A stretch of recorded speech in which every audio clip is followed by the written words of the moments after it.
parler de mes lectures de mars et d'avril et du coup on va en profiter pour faire un petit bilan sur l'Imaginarium Challenge. Vous allez voir que ça a été plein de rebondissements ces 2 mois parce que j'ai fait soit d'excellentes lectures, soit ça a été des déceptions quoi. Donc voilà, très peu d'entre deux. J'avais hâte de vous parler de toutes ces lectures et on va commencer sans plus tarder par ce faux départ que j'ai fait au mois de mars parce que voilà, j'ai commencé mon mois de mars avec Bleak de Squeezie. Je l'ai trouvé en travers de la gorge, hein, cette histoire de Squeezie présente qui est marquée sur la couverture, sans les noms ni des illustrateurs, ni des autres auteurs, parce que il l'a pas écrit tout seul, il l'a fait avec son équipe.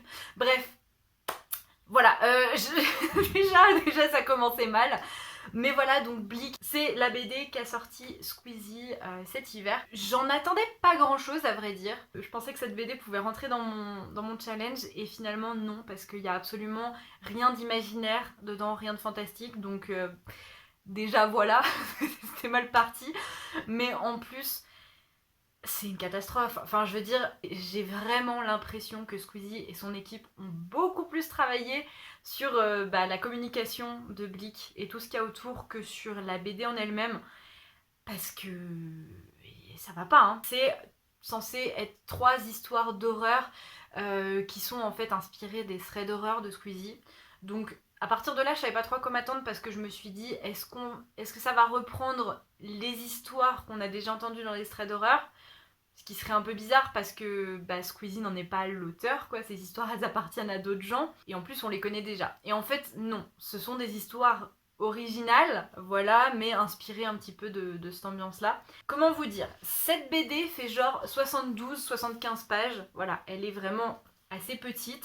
C'est une taille normale pour une BD classique, mais pour mettre 3 histoires à l'intérieur, déjà moi je préfère en général les grosses BD, mais 3 histoires en 75 pages, j'ai déjà vu la douille un petit peu arriver. Et effectivement, il n'y a rien qui va. Je vais pas trop vous parler ici des illustrations en tant que telles, parce que même si c'est pas du tout des styles qui me parlent et que j'aime de manière générale, moi je préfère largement le style qu'il y a sur la couverture par exemple. Malheureusement à l'intérieur c'est pas du tout pareil. Voilà, c'est pas quelque chose qui me parle, mais après je me dis que ça peut plaire à d'autres gens. Moi c'est pas des styles que j'aime. Mais les histoires en tant que telles, ça va pas. Parce que vraiment, en les lisant, je me suis dit, si on te dit invente 3 histoires d'horreur, c'est vraiment les 3 premières idées qui vont te venir en tête, mais largement. Et je pense que la plupart des gens seront d'accord avec moi là-dessus, parce que vraiment, c'est le basique du basique en termes d'histoires qui font un peu peur. Et encore, je dis 3 histoires, mais vraiment il y en a 2. Parce que la deuxième et la troisième histoire, si on change les personnages et le décor, c'est le même principe, c'est la même histoire. Et en fait, il n'y a rien de développé. Ni les personnages, ni les univers, ni l'histoire en elle-même, parce qu'on a vraiment l'idée de base, point A, point B, point C, et paf, on passe à la suite. Il y a rien, il y a zéro idée. C'est vraiment le basique du basique, mais en plus vide. Parce qu'avec des histoires basiques, classiques, même qu'on aurait entendu plusieurs fois, je pense qu'il y a moyen de développer et de faire quelque chose d'un peu plus intéressant. Là, c'est vide, mais en même temps, enfin voilà, c'est des histoires très très courtes, et c'est les histoires les plus basiques du monde, enfin voilà. Je m'attendais à pas grand chose parce que je me suis dit, bon, c'est Squeezie, je sais qu'il a quand même une grosse partie de son public qui est très jeune, donc peut-être que ça sera orienté très jeunesse. Et effectivement, c'est vraiment pas des histoires qui font peur du tout, mais si on dit que ça c'est de la jeunesse, c'est vraiment se foutre de la gueule des enfants quoi. Parce que même enfant, j'aurais dit non, hein, rendez-moi Coraline. Je m'attendais à pas grand chose et j'ai quand même été déçue. Mais c'est pas bien grave, puisqu'après j'ai lu Secret de vampire de Julie Légère, Elsa White et Laura Pérez. Je suis fan des illustrations de Laura Pérez. C'est le premier graphique que je lis avec ces illustrations, mais j'en avais déjà vu pas mal de fois passer sur Bookstagram et tout.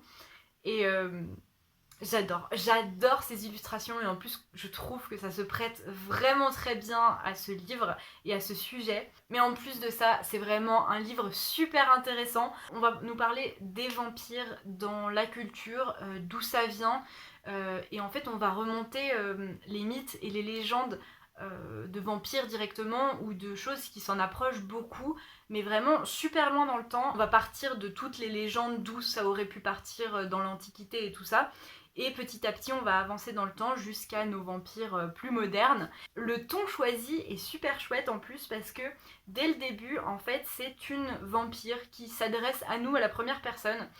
J'avoue que quand j'ai vu ça, j'ai eu un peu peur au début parce que je me suis dit ah j'ai peur qu'on tombe un petit peu trop dans un ton trop enfantin et qu'on reste très en surface quoi, que ça soit pas super intéressant. Et en fait si, c'est super intéressant, j'ai appris plein de choses et je vous en avais déjà parlé, mais les vampires c'est vraiment des créatures qui me fascinent et j'ai vraiment envie de lire plus d'histoires de vampires. Dans ce livre il y a beaucoup de sources vers lesquelles on peut s'orienter pour lire des histoires de vampires, etc. Donc voilà, j'ai pris mes petites notes là-dessus, ça m'a donné envie de lire beaucoup de choses et c'était très intéressant. Je pense que ça peut se lire vraiment un peu à n'importe quel âge parce que un tant soit peu qu'on s'intéresse aux vampires, c'est très intéressant et comme je vous l'ai dit, les illustrations de Laura Pérez, pépite. Après ça, j'ai lu Les Robots, qui est donc le premier tome du cycle des robots de Isaac Asimov. Je l'avais lu pour la première fois quand j'étais en seconde, donc ça remonte, ça fait 8 ans, voilà, le temps passe trop vite. Je me rappelais l'avoir beaucoup aimé et en même temps je me rappelais aussi avoir bien galéré à le lire. Et honnêtement maintenant je me demande un peu pourquoi. Je me rappelais vraiment surtout des 2 premières nouvelles qui m'avaient beaucoup marqué. Mais en le relisant je me suis rendu compte que je me rappelais plus tant que ça du reste. Donc le cycle des robots de Isaac Asimov, c'est en fait un recueil de nouvelles d'anticipation. Donc en fait ça se passe dans le futur par rapport au moment où ça a été écrit parce que le premier tome a été écrit dans les années 50 mais la première nouvelle se passe dans les années 90 donc pour nous actuellement ça pourrait être presque du rétro-futurisme mais voilà, à la base c'est de l'anticipation. Chaque nouvelle est indépendante mais toutes les nouvelles sont liées puisque en fait c'est Suzanne Calvin qui nous raconte ses souvenirs au fil du temps, donc c'est dans vraiment un ordre chronologique. Et en fait, chaque histoire va être liée à une problématique par rapport à la robotique. Parce que dans ce monde-là, tous les robots créés sont créés à partir des 3 lois de la robotique, que je vais vous lire tout de suite. Donc, première loi. Un robot ne peut porter atteinte à un être humain, ni restant passif, laisser cet être humain exposé au danger. Deuxième loi. Un robot doit obéir aux ordres donnés par les êtres humains, sauf si de tels ordres entrent en contradiction avec la première loi. Troisième loi. Un robot doit protéger son existence dans la mesure où cette protection n'entre pas en contradiction avec la première ou la deuxième loi. Donc ça va être des histoires qui sont pas forcément très portées sur le développement de personnages par exemple. C'est beaucoup plus une histoire, une problématique qui est liée à un robot précis en fait. À chaque fois ça va être avec un modèle différent et son rapport avec les lois de la robotique. Dit comme ça peut faire très austère et pas très intéressant, mais en fait si, c'est vraiment passionnant. En tout cas moi c'est déjà un sujet qui me fascine en fait. Les robots, ce qui me fascine c'est les robots dans l'imaginaire, les robots humanoïdes et les problématiques qui sont liées et tout ça. C'est vraiment quelque chose que j'aime beaucoup et j'ai trouvé ça vraiment très intéressant. L'écriture est assez, pas froide, mais c'est vraiment pas du tout dans l'émotion, on va dire ça. Mais bah, ça colle très bien au sujet finalement, au personnage de Suzanne Calvin, parce que même si je vous ai dit que c'est pas du tout des histoires qui sont faites pour être portées sur les personnages et tout, on va quand même suivre, je vous ai même pas dit, Suzanne Calvin qui est robot psychologue, qui va revenir plusieurs fois dans les histoires, puisque c'est elle qui les raconte. C'est un personnage que j'ai vraiment beaucoup aimé. Je sais même pas vraiment vous dire pourquoi, mais j'aime beaucoup Suzanne Calvin, donc j'espère que dans la suite du cycle des robots, on va la retrouver souvent. J'ai vraiment beaucoup aimé, c'est un point de vue que j'aime beaucoup parce que c'est vrai que dans beaucoup d'histoires de science-fiction qui sont centrées sur les robots, c'est vraiment les machines qui prennent le contrôle et qui se retournent contre les humains. Mais là, on va aborder quelque chose de beaucoup plus réaliste, je trouve. C'est que les robots sont créés par les humains, ils sont programmés d'une telle et telle façon. Et du coup, s'il y a un problème, c'est un problème de programmation, mais un robot qui est programmé pour pas te faire de mal, il va pas venir te tuer, quoi. Et c'est vraiment ça, en fait, tout le sujet de ce premier tome, puisqu'à chaque fois, un robot va faire quelque chose qui est contraire à sa programmation de base, en tout cas c'est ce qu'on va penser, ou il va faire quelque chose qui étonne les humains autour de lui, tout le monde va se méfier et se dire oh mon dieu mais il va nous tuer, je vous avais dit les robots c'était pas une bonne idée, machin et tout, et au final on va se rendre compte que c'est un problème très logique et très facilement réglable de manière générale, qu'il y a toujours une explication derrière et c'est pas les machines qui ont décidé de prendre le pouvoir comme ça sans explication. Et c'est vraiment un point de vue que j'adore. Voilà, je vais pas vous en dire plus, je vous conseille vraiment de lire au moins ce premier tome si c'est un sujet qui vous intéresse. Parce que moi, voilà, j'ai beaucoup aimé, je pense que j'ai même encore plus aimé cette fois-ci qu'à ma première lecture. J'ai mis des post-it bleus sur mes nouvelles préférées, donc si jamais ça vous intéresse, je vais vous dire juste les titres. Donc il y a la première, Robbie, c'était celle dont je me souvenais le mieux. J'aime beaucoup cette histoire. Ensuite, on a la 5e qui est Menteur, qui est très intéressante. Voilà. Ensuite, il y a la 7e donc, qui s'appelle Évasion. Je vous avoue que je m'en rappelle plus trop, mais si je l'ai marqué, c'est parce que je l'ai beaucoup aimé. Et enfin, la 8e qui est aussi la dernière nouvelle, La Preuve. La 8e nouvelle est très longue par rapport aux autres. Et on peut avoir peut-être un peu de peine à la lire parce qu'on est vraiment dans ce truc, dans cette écriture très carré, très robotique avec étape A, étape B, étape C. On a beaucoup d'informations à prendre en même temps, mais je pense que pour la dernière nouvelle, il faut un petit peu s'accrocher parce qu'elle est vraiment très intéressante.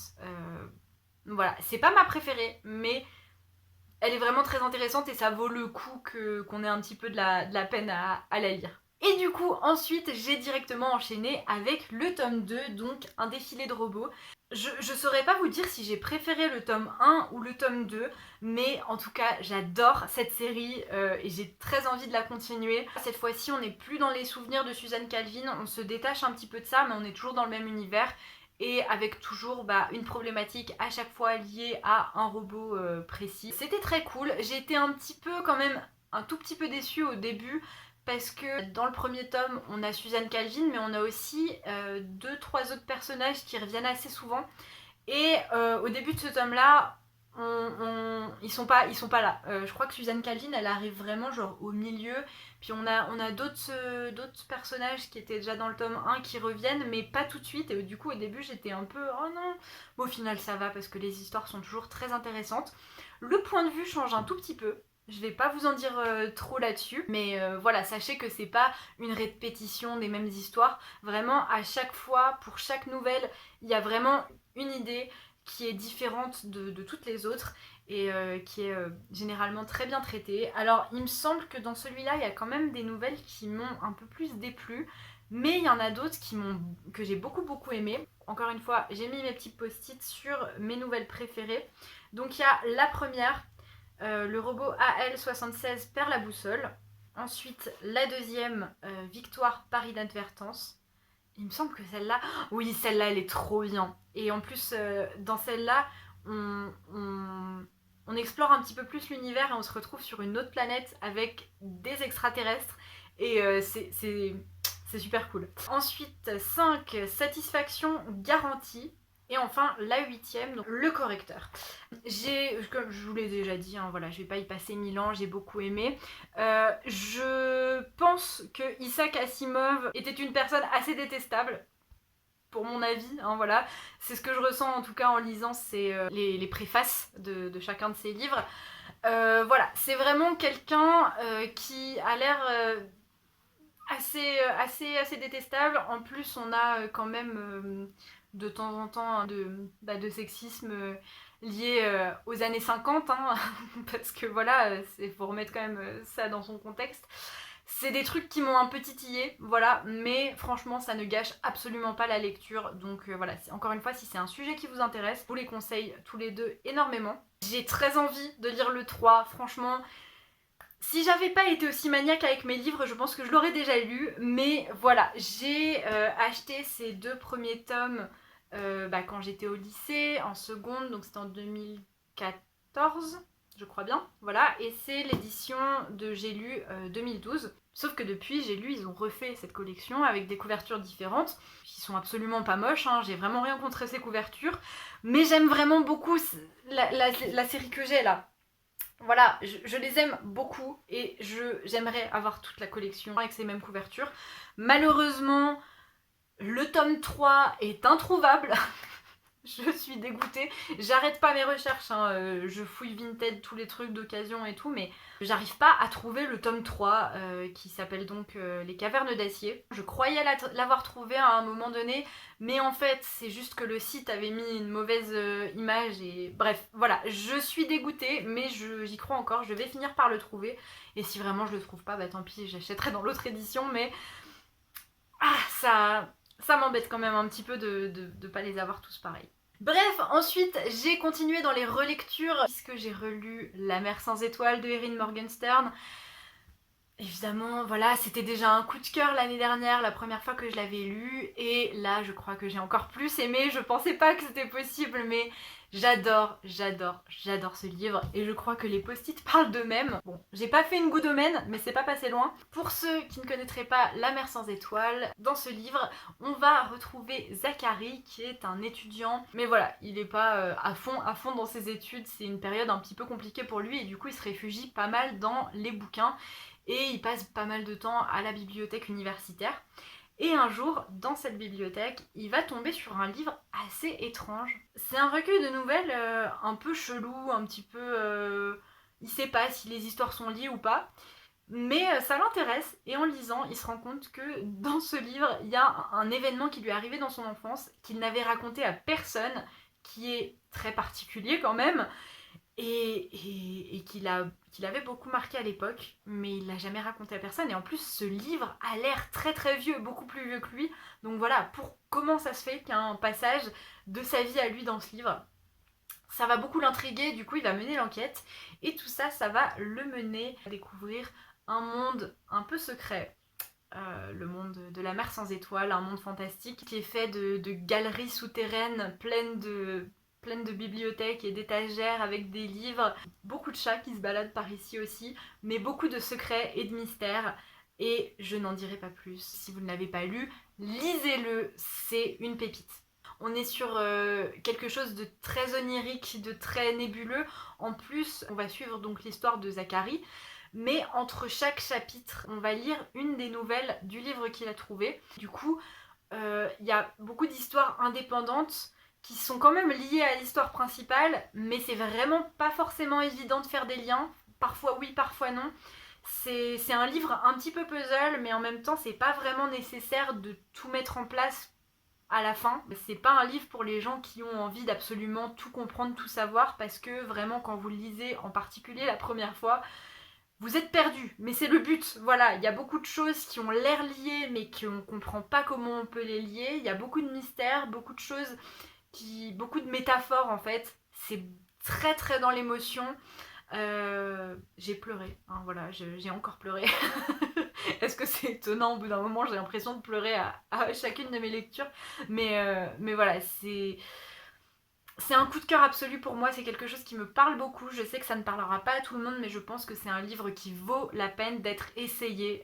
Vraiment, lancez-vous. Si jamais vous aimez pas, au pire, c'est pas grave, mais passez pas à côté parce que c'est vraiment un très très beau livre. Ça a été encore mieux à ma deuxième lecture parce que connaissant le global de l'histoire et la fin et tout ça, ça m'a permis de voir des connexions que j'avais pas vues à ma première lecture. Et je suis toujours autant attachée aux personnages.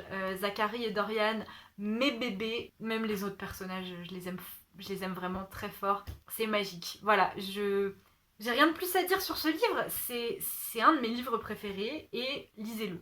Après ça, avril est arrivé et j'ai fait une lecture qui était du coup hors de mon challenge puisque j'ai relu pour la énième fois Heartstopper.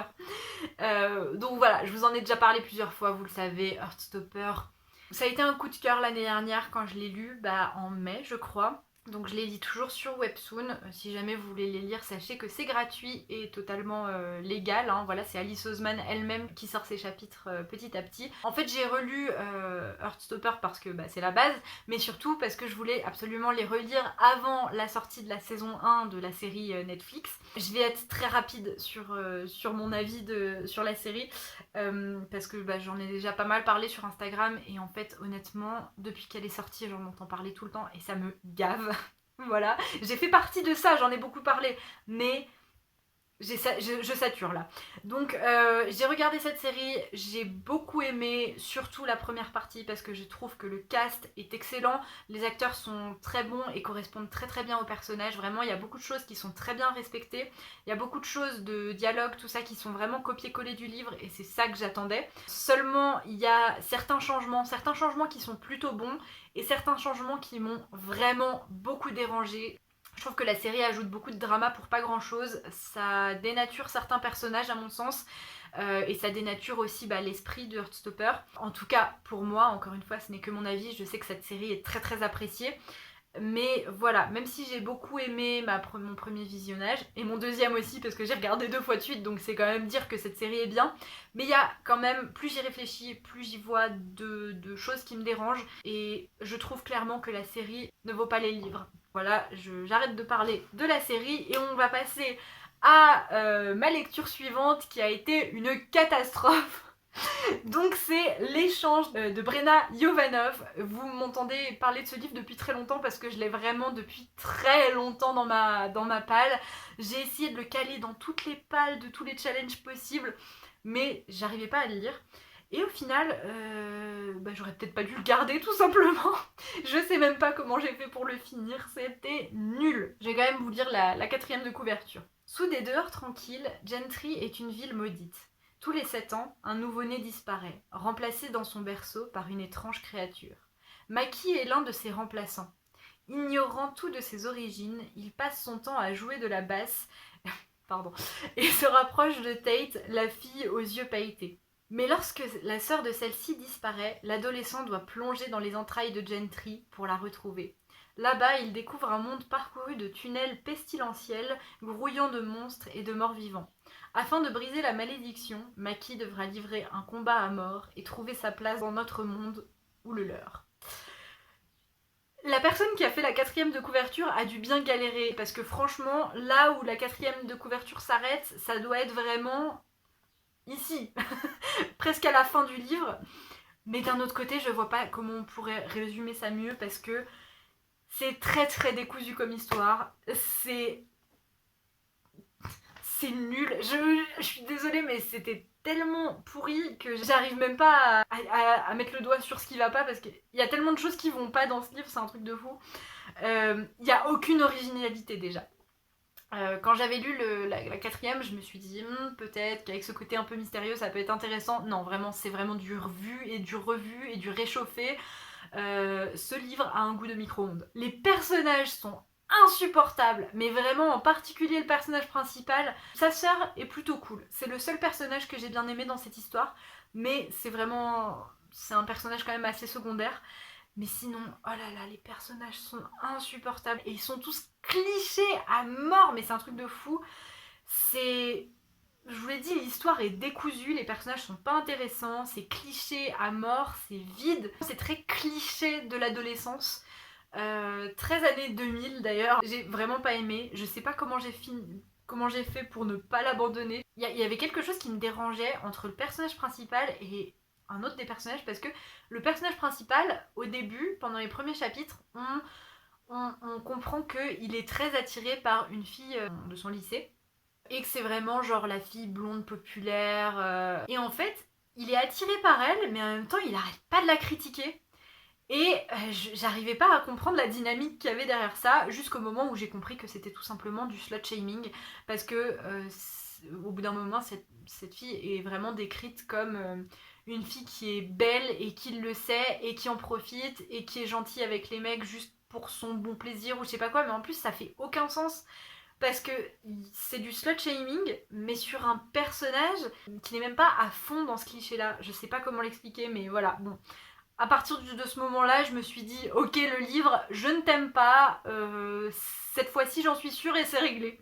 Du coup, bon voilà, comme je vous l'ai dit, je l'ai quand même fini, mais un peu en diagonale parce que le texte est très répétitif, donc en fait, je vous l'ai dit, je l'ai lu en diagonale, mais j'ai rien perdu niveau compréhension. Je l'ai gardé avec moi juste pour faire cette vidéo et pouvoir vous en parler, mais il va très vite finir en boîte à livres et désolée d'avance pour la personne qui va tomber dessus parce que je ne souhaite cette lecture à personne, mais bon, peut-être que ça plaira à quelqu'un, on sait jamais. Ensuite, on a bien relevé le niveau puisque j'ai lu Genèse de la cité de N.K. Jemisin. En descendant du train à Penn Station, le jeune homme se rend compte qu'il a tout oublié. Son nom, son passé, son visage. Une seule certitude, quoiqu'il n'ait jamais mis les pieds à Manhattan, il est ici chez lui. Rien d'anormal donc à ce qu'un vieux taxi jaune à damier s'arrête devant lui au moment où il en a le plus besoin. Il doit impérativement se rendre sur FDR Drive. Il ignore pourquoi, mais cela a sans doute un rapport avec les tentacules qui sèment le trouble à chaque coin de rue. La ville, sa ville, est en danger. Et lui seul semble être en mesure de la défendre. Lui seul ? Non. Ils sont 5, un pour chaque arrondissement de New York. Je sais pas si le résumé est très clair, mais honnêtement, je saurais pas faire mieux que la 4e de couverture. C'est pas forcément un livre qui est super facile à résumer, mais en tout cas, ça a été un gros coup de cœur. J'ai adoré ma lecture, je n'avais jamais lu encore de livre de N.K. Jemisin et ça m'a donné très envie de lire d'autres de ses livres. C'est un livre qui est extrêmement bien écrit. À la base, N.K. Jemisin avait écrit un recueil de nouvelles, je sais plus comment il s'appelle, mais j'ai très envie de le lire. Et en fait, dans ce recueil de nouvelles, il y avait une histoire qui personnalisait New York. Et en fait, cette nouvelle, on va la retrouver en prologue au début de ce livre. Et à partir de ça, on va développer sur toute une histoire. C'est compliqué de vous en parler trop parce que c'est un premier tome qui est, j'allais dire, très introductif, mais en même temps, il y a de l'action, il se passe des choses. Enfin voilà, c'est pas introductif en mode lent et il se passe rien, mais c'est juste que on est dans un univers avec des personnages où il y a beaucoup de choses à savoir et à chaque fois qu'on va rencontrer un nouveau personnage, on va passer beaucoup de temps avec lui pour apprendre à le connaître, comprendre ses problématiques et tout ça. Et c'est vraiment nécessaire par rapport au sujet qui est abordé. Je sais pas comment le décrire mieux parce que j'ai vraiment pas envie d'en dire plus que ce que dit déjà la 4e de couverture. C'est vraiment un livre qui est à découvrir, mais c'est extrêmement bien fait et bien écrit, c'est passionnant. Si jamais vous lisez la nouvelle qui est au tout début, le prologue donc, et que l'écriture vous paraît un peu étouffante ou difficile à suivre, ne vous inquiétez pas, parce que même si on continue avec une plume un peu dans la même vibe dans le reste de l'histoire, comme on n'est plus sur une nouvelle courte, mais sur un roman assez long, ça se détend, on va dire, c'est beaucoup plus simple à lire. J'ai trouvé la plume était beaucoup plus simple dans la suite, donc ne vous arrêtez vraiment pas au prologue. Les personnages sont super attachants et vraiment très bien développés. Ils sont très réalistes en fait, ces personnages. On voit que l'autrice connaît vraiment très bien son sujet, qu'elle l'a vraiment bien bossé. Et on voit qu'elle adore et qu'elle déteste New York à un point que je pense seuls les habitants de New York peuvent comprendre. Mais en même temps, dans le livre, c'est amené d'une manière où, même si tu n'as jamais mis les pieds à New York, c'est parlant. C'est parlant, même si on connaît pas New York. Et donc, en plus de tout ça, il y a énormément de sujets qui sont très importants et très bien traités, parce que du coup, on va parler de beaucoup de problématiques qui font partie du cœur de New York et des États-Unis de manière générale. On parle de racisme, on parle d'homophobie, on parle de beaucoup de choses, mais de manière très bien amenée, surtout très naturelle, et vraiment ancrée dans l'histoire et le caractère de chacun des personnages. Et du coup, c'est je sais pas comment dire ça, mais c'est vraiment différent de la plupart des livres que j'ai pu lire et qui ont abordé ce genre de sujet. C'est trop bien fait, il faut le lire. Et surtout, je veux la suite. Je sais absolument pas quand le tome 2 sortira, mais donc c'est prévu pour être une trilogie. En attendant, je pense que je vais me tourner vers d'autres livres de N.K. Jemisin, qui est une autrice qui m'a convaincue. Voilà, je pense que ça se voit. Elle m'a vraiment convaincue avec ce premier tome de du coup la trilogie Mégalopole. Et voilà, je vais pas m'étendre sur le sujet, à part vous dire lisez-le évidemment. Et donc j'ai terminé ces 2 mois par un petit livre, mais pas des moindres, puisque j'ai lu L'Océan au bout du chemin de Neil Gaiman. De retour dans la maison où il a passé son enfance, le narrateur se retrouve submergé par le souvenir des événements étranges et tragiques qui ont marqué l'année de ses 7 ans. Un suicide dans une voiture volée, Letty Stock, cette petite voisine qui lui affirmait que l'étang au bout du chemin était un océan. Les monstres qui rôdaient dans les ténèbres. Pourquoi les a-t-il enfouis dans sa mémoire ? qu'est-il réellement arrivé cette année-là? Voilà, c'est du Neil Gaiman tout craché. J'ai adoré, hein, bon voilà, qui ne s'y attendait pas. Au début, j'ai trouvé ça un peu basique. Je me suis dit, ça va peut-être être un peu en dessous des autres Gaiman que j'ai lus. Et en fait, non. C'est bête, hein, à chaque fois que je lis un nouveau Neil Gaiman, ça commence comme ça. Au début, j'ai l'impression que c'est très très basique.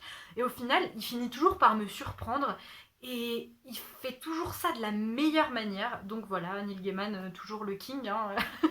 J'arrêterai pas de le dire. C'est vraiment une histoire très, très intéressante, très cool et très hypnotisante en plus parce que, bah voilà, c'est un homme qui a la cinquantaine qui se replonge dans ses souvenirs d'enfance de quand il avait 7 ans.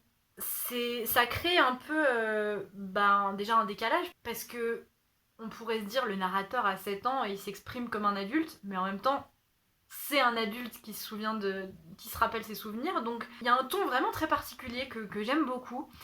Et en plus, il y a beaucoup de passages qui m'ont rappelé mon enfance, mais un truc de fou. J'étais vraiment en mode, mais vraiment exactement la sensation que j'ai en me rappelant de certaines choses de mon enfance, des choses qui sont copier-coller de choses que j'ai vécues. Et, et ça m'a fait trop plaisir. C'était trop trop bien. Ça m'a rappelé surtout des manières de penser que j'avais quand j'étais petite, mais aussi des sensations, la manière de gérer ses émotions et tout. Il y a vraiment des choses. Je me suis dit, mais c'est moi quand j'étais petite, quoi. Donc, bref, c'était incroyable. Ça évite tous les clichés qu'on pourrait s'attendre à voir dans ce genre de récit. Et évidemment, du coup, on a du fantastique, puisque on est au bord de cet univers un peu féerique, oui, parce que même s'il n'y a jamais vraiment de mots sur les personnages et les événements qui font partie du fantastique, euh, eux-mêmes ne se donnent pas de nom. Ils nous disent pas moi je suis une sorcière, moi je suis une fée, moi je suis machin, parce que ils sont juste eux-mêmes et ça suffit. Et c'est pépite. Cependant, je suis vraiment dégoûtée parce que à Londres cette année et même depuis l'année dernière, je crois, il y a un musical qui se joue adapté de ce livre et il a l'air incroyable, mais la dernière représentation c'était mi-mai je crois ou fin mai, enfin voilà, c'est fini. Donc si j'avais lu ce livre plus tôt, je pense que je me serais débrouillée pour aller à Londres et voir une représentation de ce musical parce que j'ai adoré ce livre et je pense que d'un côté ça peut vraiment bien se prêter à la scène, cette histoire. Et d'un autre côté, il y a beaucoup de choses dont je serais très curieuse de voir comment ils les ont adaptées parce qu'on est quand même sur du fantastique et on est sur des choses, je vois pas comment y adapter au théâtre quoi. Mais et donc voilà, ça m'a beaucoup intriguée sur ce plan-là et voilà, j'aurais dû écouter les stories de Neil Gaiman parce qu'il en a vraiment parlé pendant beaucoup de temps. Et j'ai trop attendu pour lire ce livre et maintenant j'ai envie de voir ce spectacle et ça ne sera jamais possible. Je suis dégoûtée. Voilà. Si je suis dégoûtée, c'est quand même pour une bonne chose, c'est parce que j'ai adoré ce livre. Ça n'est pas mon Neil Gaiman préféré, mais j'ai adoré et franchement, je vous le recommande. Je pense que c'est un livre qui peut se lire assez jeune. Après, ça dépend des gens, bien sûr, mais allez, je pense qu'à partir de 10 ans, on peut le lire, mais même en tant qu'adulte, c'est un livre merveilleux. Donc voilà, je le recommande à tout le monde.